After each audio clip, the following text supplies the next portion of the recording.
নিজের হাতে কোনো কিছু করার আনন্দই আলাদা। এবার আমি যেটা করলাম একদম ফার্স্ট টাইম, এই প্রথমবার আমি খেজুরের রস থেকে গুড় তৈরি করেছি।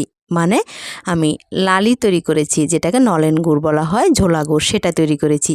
দেখুন কিছুক্ষণ পর পর আপনাদের সাথে শেয়ার করছি। আমি বাইরে ইট দিয়ে একটা উনুন বানিয়েছি, সেখানে এই কাজটা করে নিচ্ছি। যেহেতু অনেকটা রস সেটাকে শুকোতে হবে, সেজন্য বাইরেই কাজটা করলাম। দেখুন অনেকক্ষণ জাল দিতে দিতে এটা এই পর্যায়ে চলে এসেছে। এবার এটাকে আমি ঘরে নিয়ে রেখে দেবো, ঠান্ডা হওয়ার পর আবার আপনাদের সাথে শেয়ার করছি। দেখুন এটা এরকম হয়েছে। বাজারে যেটা কিনতে পাওয়া যায় সেটা আরও পাতলা থাকে। আমি অনেকটাই ঘন করেছি, যেহেতু ঘরে তৈরি করেছি একদম ঘন করে তৈরি করেছি। যা শক্ত হওয়ার হয়ে গেছে, এটা আর শক্ত হবে না। দেখুন এতটা হয়েছে। এবার এটাকে আমি নামিয়ে নিয়েছি। দেখুন একদম পিওর খাঁটি খেজুরের গুড় বা লালি যাই বলতে পারেন। এটা খাওয়ার আনন্দই কিন্তু আলাদা। চিতই পিঠার সাথে এবার পৌষ সংক্রান্তিতে কিন্তু আমাদের লালি আনা হয়নি, তৈরি করলাম। এবার চিতই পিঠা তৈরি করে খাওয়া হবে, সেটাও আপনাদের সাথে অবশ্যই আশা করি শেয়ার করতে পারবো। ধন্যবাদ সবাইকে।